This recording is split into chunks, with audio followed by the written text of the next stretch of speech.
추석은 잘 지내셨습니까? 추석은 잘 지내셨는지요? 한번 인사하겠습니다. 네, 할렐루야. 또 일주일 동안 잘 지내셨죠? 미국에 살다 보니까 추석이 추석으로 다가오지를 않아요. 그럼에도 불구하고 한국에서는 명절이기 때문에 부모님께 안부 전화를 드렸어요. 그랬더니 어머니께서 저에게 묻습니다. 아들아, 집값은 잘 되고 있니? 건강은 하니? 네, 건강하게 잘 있어요. 그랬더니 아들아, 피곤할 때는 잠을 푹 자면 되고 하나님의 사역자는 하나님을 바라보고 나아가는 것이다. 그래서 활기차게 삶을 살아야 한다 라는 이야기를 하셨어요. 근데 그냥 어머니는 그렇게 말씀을 하셨는데, 하나님을 바라본다는 거, 하나님을, 사역자로서 하나님을 신뢰하는 것을, 끝까지 신뢰하는 것을 놓지 않아야 한다라는 것을 느끼게 됐어요.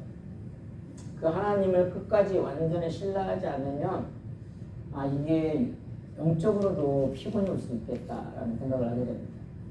요즘에 많은 사람들이 피곤해 합니다. 타이어드죠.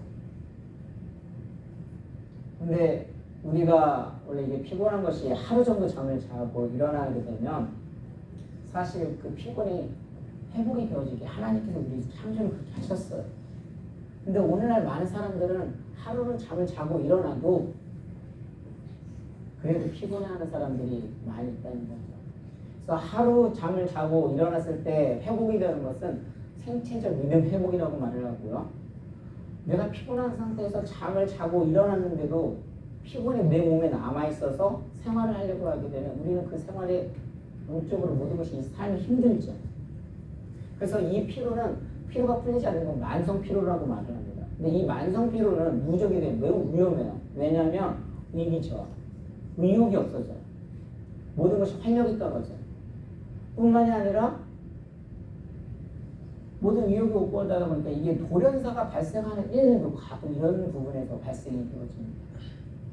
오늘 본문에 이게 바벨론이 포로로 70년 동안 생활을 하다 보니까 이들은 많이 누적이 돼 있어요. 피로가 누적이 돼 있었어요. 한번 생각을 해보세요.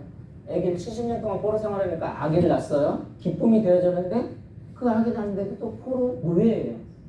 어떤 그 강대국 바벨론에서 벗어날 그런 고문이 없는 상황, 그러니까 희망이 없는 거예요. 그런 상황에서 지금 이사야 선지자를 통해서 하나님이 위로의 말씀을 전해요. 내가 피곤한 자에게 뭐예요? 능력을 주겠다. 하나님을 바라보는 자에게 힘을 주겠노라, 희망의 메시지를 주는 거예요. 근데 이 말씀은 이 비단 이스라엘 백성뿐만이 아니라 오늘날 우리 영적으로도 힘들고 피곤한 사람들에게 하나님이 주시고 있는 똑같은 말씀이에요. 오늘날 이 세상은 누구나 문제가 없는 사람은 없어요. 다만 그 문제를 어떻게 해결하느냐가 관점이죠. 성경에서도 보니까 영적으로 정말 힘들고 어려울 때 하나님과 직면대면을 했을 때 하나님께서 그 피로를 풀어주는 것을, 문제를 해결해 주는 것을 우리는 성경을 통해서 얼마든지 목격을 합니다.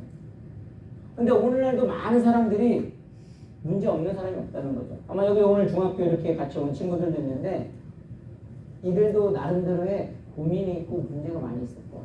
근데 그 문제를 내가 스스로 어떻게 해결하려고 하면 그게 더 피로가 오겠죠. 그러나 우리들의 나아갈 방향은 뭐냐면 그 문제를 하나님께서 해결해 줄 것을 믿고 나아가는 것이 바로 크리스찬의 모습인 줄로 믿습니다. 바로 우리가 나아가야 할 방향인 줄로 믿습니다. 그렇다면 우리가 정말 이렇게 필요하지 않기 위해서는, 피곤하지 않기 위해서는 어떻게 해야 되는지 오늘 본문을 통해서 같이 보기를 원해요. 오늘 이사야 40장 27절을 먼저 한번 같이 읽어보겠습니다. 같이 읽습니다. 시작. 야곱아, 어찌하여 내가 말하며 이스라엘아 내가 이르기를 내 길을 여호와께서 숨겨졌으며 내 송사는 하나님에게서 벗어난다 하느냐. 사실 이 말이 어떻게 되는지 이해가 안 가죠. 세 번역으로 하면 조금 더 쉬워요. 우리 세 번역으로 다시 한번 읽어보겠습니다. 시작. 야곱아 내가 어찌하여 불평하며 이스라엘아 내가 어찌하여 불만을 토로하느냐. 어찌하여 주님께서는 나의 사정을 모르시고 하나님께서는 나의 정당한 권리를 지켜주시지 않느냐 하느냐. 다시 말해서 지금 이스라엘 백성들은 아까 하나님이 백성이라고 하면서 하나님이 능력이 없어서 그들을 버려서 포기해서가 아니라 지금 이들이 하나님을 신뢰하는 것들을 잃어버린 거예요. 왜요? 이게 끝이 보이질 않거든요. 하나님을 불러도 응답이 없는 것 같거든요. 그러니까 이사야 선지자를 통해서 그 희망 가운데 너희들이 피곤한 가운데 희망의 메시지를 주는데도 이들은 하나님의 신뢰가 가지 않는 거예요. 그러니까 어떻게 되냐면 내가 어째 불평하면 야곱은 뭐예요? 이스라엘이잖아요. 이스라엘이 불평을 하고 불만을 하니까 이게 힘이 되지 않는 거예요. 여러분 예수님이 예전에 제가 한번 얘기를 드렸던 것 같은데 불평하는 제자들이 있어요. 그 불평하는 제자들이 있으니까 이거 어떻게 고쳐줘야 할까 하니까 한 사람을 불러가지고 야 제자야 이 컵에다가 소금을 한번 넣어봐라. 이 조그만 컵에다 물을 넣고 소금을 한번 넣어봐라. 그럼 그걸 마시라는 거예요. 어떨 것 같아? 아우 짜가지고 못 먹어요. 아 너무 짭니다. 그래? 그러면은 그 소금을 가지고 저 호수 가가지고 거기에다 한번 던져봐라. 그리고 그 물을 한번 마셔봐라. 어때? 짜느냐? 아니요. 시원합니다. 그래. 너 무엇을 느끼느냐? 그릇의 차이라는 거죠. 우리들이 내 그릇이 너무 작다 보면 나의 어떤 시각으로 모든 문제를 해결하려고 하다 보면 어떤 소금 같은 이런 짠 어려운 피곤이 왔을 때 그 감당이 안 되는 거예요. 그런데 내 마음이 넓고 하나님의 능력을 받아서 그렇게 되어지면 뭐예요? 그 피곤함이 그 짠맛이 와도 그냥 흡수가 되어지는 거죠. 그러니까 우리가 왜 영적으로 이렇게 삶을 살다가 왜 힘들까? 하나님에 대해 아까 어머니가 말씀하신 대로 아들아 사역자는 하나님을 바라보고 나아가는 것이다. 그렇다면 그 하나님을 끝까지 신뢰하는 그 믿음이 있을 때 사실 우리는 영적으로 그 모든 피곤을 극복할 수 있는 건데 제가 그것을 놓치고 있지 않는가 하는 제 모습을 다시 바라보게 됩니다. 근데 우리 인간들은 웨슬로가 그렇잖아요. 제 5단계 욕구의 법칙이 있는데 일단은 기본적인 건 뭐예요? 의식주가 해결이 되어지지 않으면 사실 많이 힘들어하죠. 의식주면서 저차원적인 욕구라고 하죠. 그 다음에 그게 해결이 되지 뭐를 찾아요? 사람들은 안정을 찾으려고 합니다. 그 다음에 또 뭐를 찾으려고 해요? 애정의 욕구를 찾으려고 하죠. 그 다음에 또 뭐를 찾으려고 해요? 명예의 욕구를 찾으려고 합니다. 그 다음에 또 나아가면 뭐를 찾으려고 해요? 자아실현의 욕구를 채워나가려고 합니다. 근데 그 만족함이 채워지면 거기서 불평면이 되어지지 않아야 하는데 우리는 또 사단 아래 같이 움직여지기 때문에 사람들 그 불평이 채워지면 감사함보다 또 더 높은 차원을 자꾸 올라가는 게 인간인 거지.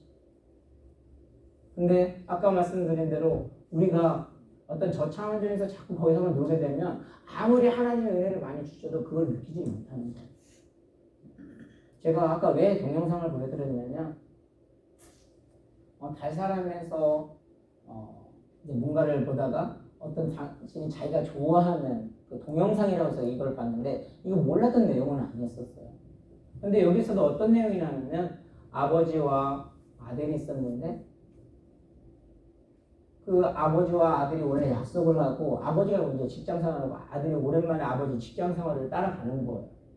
근데 거기 따라가서 이 철도가 그 아까 이 다리를 이렇게 올리는 그 올렸다 내렸다 하는 그 직업인데 거기서 올릴 때 같이 아들하고 이걸 내리는 거를 하기로 했었는데 아무래도 이제 직장이다 보니까 아버지는 이게 수리하고 있었고 아들은 물가에서 놀고 있다가 또 배가 이렇게 하나 지나가면서 배를 올렸다가 그 다음에 기차가 그 빨간불인데 그걸 보지를 못하고 그 기차가 오는 거예요.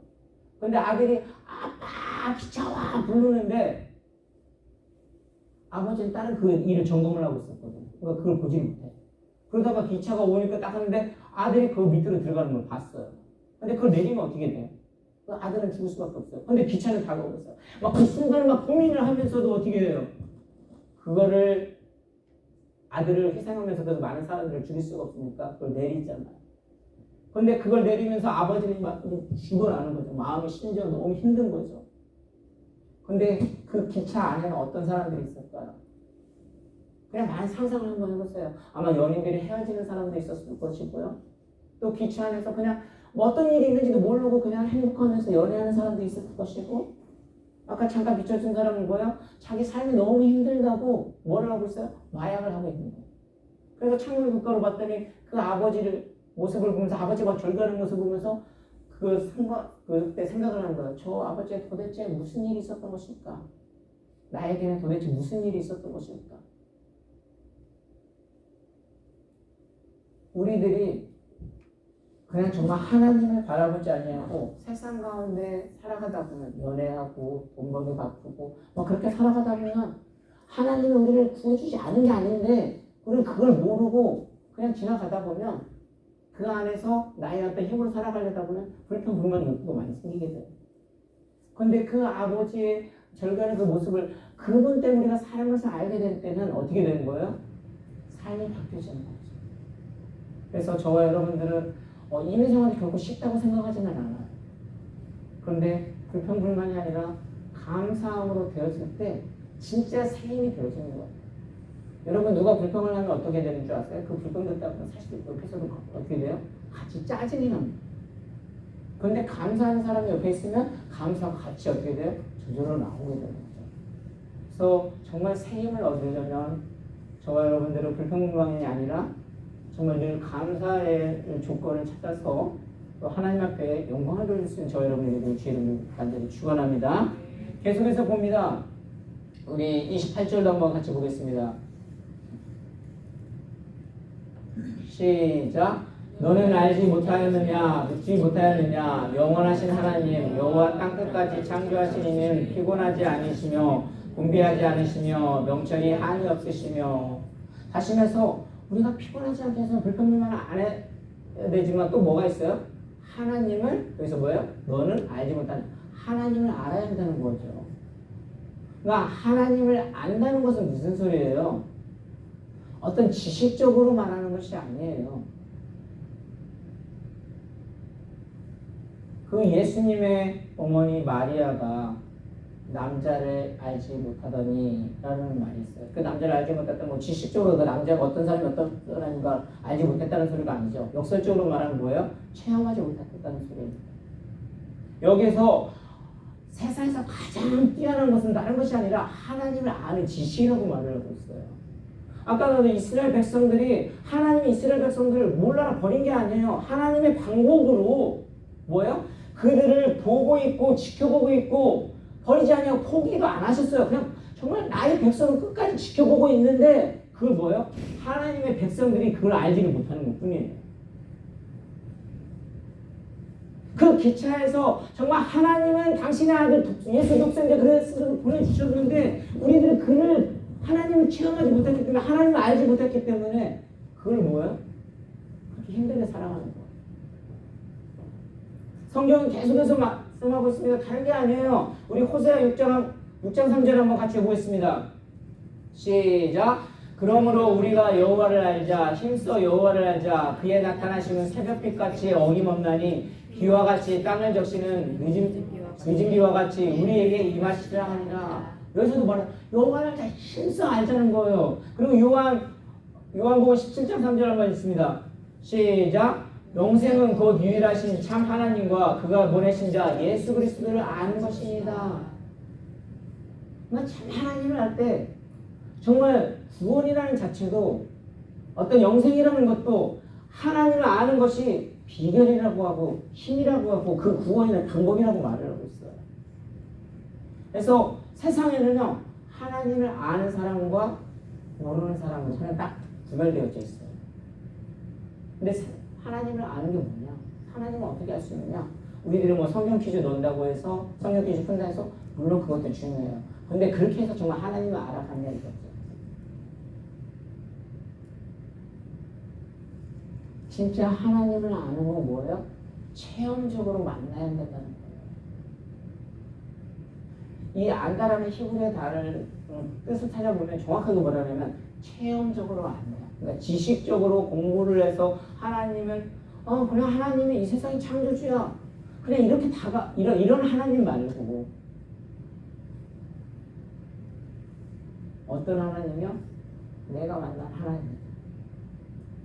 그래서 이 하나님을 처음적으로 알을 때 저는 하나님 말씀인 방법과 어떤 그 말씀을 통해서 그 말씀을 읽어나갈 때보다는 뭐예요? 그 말씀을 삶에서 실천해 나갈 때 말씀을 그 순종해 나갔을 때 제자가 되는 것처럼 그 말씀대로 살아가려고 할 때 하나님을 그때 살게 하시는 것 같아요. 제가 목회를 하면서 요즘에 느끼는 게 뭐냐면 가끔 성도님들을 또 바라보게 되고 또 성도님들이 교회를 보게 될 때 그냥 어떤 그냥 아픔으로 바라보는 것보다 그냥 입장을 조금 바꿔 생각해볼까? 왜 저분이 안 나오실까? 왜 못 나오실까? 그러면 때로는 이분이 어떤 달라스 리뷰를 통해서 영적으로 채워지지 않으니까 이분도 살으려고 어떤 자기도 하나님과 또 만남을 통해서 몸부림치는 모습들은 아닐까라는 생각이 들어가요. 근데 가끔 느끼는 건 뭐냐면 그분들을 섬기고 뭐고 하다 보면 때로는 저도 목회자로서 이렇게 섬겨지다 보면 때로는 어떤 생각이 들어갈 때도 있냐면 그냥 하나님의 은혜로 하나님 주시는 힘으로 섬겼을 때는 괜찮은데 때로는 가끔 속상할 때 그렇게 그냥 섬기고 할 때 어떤 생각이 드냐면 이용당한다는 생각이 들어갈 때가 있어요. 그냥 교회가 이용이 당하고 목회자가 이용이 당하고 어떤 자기들의 필요를 위해서 그 목회자를 사용당하는 걸 때 너무 마음이 아파. 그런데 그것이 아까 말씀드린 언제 그런 마음이 들어가냐면 하나님에 대한 어떤 목회자의 사명을 잃어버릴 때 하나님이 모든 것을 채워주실 거야 하는 그 믿음을 잃어버릴 때 끝까지 신뢰를 잃어버릴 때 그런 마음이 들어가더라고요. 그래서 하나님을 안다는 것은 지식으로 공부를 해서 되는 게 아니에요. 내가 하나님을 만나들 때 그 말씀을 통해서 기억이 될 때 어떤 순종을 하다 보니까 거기서 체험 속에 하나님이 채워주시는 걸 느꼈을 때 그때 훨씬 더 강력한 파워와 힘이 있습니다. 그래서 우리 전도사님 내외분들이 참 이번에 하나님께서 좋은 분을 보내주셨다는 부분들이 여러분 아시겠지만 이 전도사로서 또 섬길 수 있는 부분들이 사실 그렇게 쉬운 부분은 아니거든요. 그래서 하나님께서 우리에게 말씀의 어떤 그런 능력을 지식적으로만 아니라 정말 체험하셔서 그 영적이 채워지는 놀라운 은혜의 역사를 있기를 주님 축원합니다. 우리 31절도 한번 같이 보겠습니다. 시작. 오직 여호와를 앙망하는 자는 새 힘을 얻으리니 독수리가 날개치며 올라감 같을 것이요 다른 박질하여도 굶지 아니하겠고 걸어가도 피곤하지 아니하리로다. 여기서 뭐라 했냐면 오직 여호와를 뭐하는 자가요? 앙망하는 자가 새 힘을 얻는다는 거예요. 앙망하다가 뭘까요? 내 힘으로는 도저히 안 돼. 난 모든 걸 다 내려놨어요. 이거 포기하고 내려놓은 게 아니에요. 그런 기다림이 아니에요. 이 앙망한다는 건 뭐냐면 그 하나님의 아직도 뭐예요? 전적인 하야되시는 걸 믿는 어떤 신뢰, 희망과 꿈을 갖고 뭐예요? 기다리는 거예요. 바라보는 거예요. 그러니까 내 힘을 다 내려놓는다고 해서 그것이 아니라 그냥 하나님이 아직도 나의 그 모든 것을 이 역사는 하나님이 주권자이시고 모든 것을 하나님이 지금도 움직이셔. 그래서 우리가 이스라엘 백성에게 포로 가운데 바벨론이 너무 강해. 이게 도저히 해결될 것 같지 않아. 그럼에도 불구하고 하나님이 이렇게 말씀하셨으니까 뭐예요? 그 하나님의 말씀을 붙들고 우리는 포로에서 나갈 수 있을 거야. 그 희망, 그 하나님을 의지하는 거 그것을 놓지 않고 나아가는 거예요. 여러분 동물의 동장 같은 데 가끔 보면 그런 경우 있잖아요. 이게 동물하고 이렇게 주인하고 친해져가지고 주인이 예를 들어 어디에 죽었어. 뭐하다가 뭐 산사태가 나와서 죽었는데 그 개가 어떻게 돼요? 맨날 그 주인만 기다리는 거예요. 그러면서 그 개가 훌륭하다고 막 이게 TV나 그런 데 나오는 경우도 보셨죠? 많이 보셨죠? 우리는 지금 어떤 하나님이에요? 죽어있는 하나님이 아니라 살아있는 하나님, 개마도 못한 사람이 되면 안 되잖아요. 신앙에 있어서. 그 하나님을 바라보게 되면 어떻게 돼요? 아까 말씀드린 대로 우리 어떤 환경을 바라보는 것이 아니라 그 하나님이 해주신 그 절대적인 그 하나님을 믿어야 하는데 우리 환경적으로 그렇게 되는 거예요. 근데 이 포로 생활도 할 때 보면 70년 동안 생활하다 보면 불평의 환경이 사실 그렇게 될 수밖에 없었어요. 근데 오늘날은 뭐냐면 사실 불평의 환경보다 불평의 환경이 아닌데도 불평을 하는 사람들이 있어요. 그건 뭐라고 하냐면 한마디 미친 사람이 있죠. 오늘날이 뭐라고 하냐면 너무 풍만한 사회예요. 너무 넘쳐가는 사회예요. 근데 그런 넘쳐가는 사회 속에서도 우리가 하나님을 의지하지 못하고 그냥 아까 말대로 우리들이 모든 걸 직접 바로 해결하려고 하려면 그 하나님보다 너무 더디시니까 어떻게 돼요? 그냥 물질 있으면 그걸 바로 뭔가를 사서 만족을 금방금방 채워가니까 우리는 자꾸 거기서 만족을 얻으려고 하거든요. 근데 그렇게 되어지면 그게 하나님을 앙망하는 것이 아니라는 거죠. 그래서 하나님이 능력이 없으신 게 아니라 하나님이 지금도 이스라엘 백성들을 너무도 사랑하시고 하나님의 방법으로 이끌어 가시고 있는 거예요. 근데 우리는 그거를 이해를 못하고 나의 시각으로 바라보다 보니까 하나님 너무 더디신 것 같고 너무 늦으신 것 같고 그래서 자꾸 하나님의 방법이 아닌 세상의 방법으로 우리는 모든 문제를 풀어가려고 하는 내 자신부터 발견하고 이 말씀을 통해서 그런 느낌을 느낍니다. 그래서 어떤 목사님이 신방을 갔어요. 그러니까 성도님이 당연히 아프니까. 근데 그 성도님이 암이 온 거예요. 암이 와서 병원에 가서 누워있는데 목사님이 신방을 가서 이제 그 성도님을 위해서 막 기도를 하려고 합니다. 근데 하나님 사랑하는 우리 교회 이 성도님이 정말 암에 걸렸는데 하나님께서 오늘 하나님을 앙망하는 자에게 새 힘을 주신다고 말씀하셨습니다. 피곤치 않게 하신다고 말씀하셨습니다.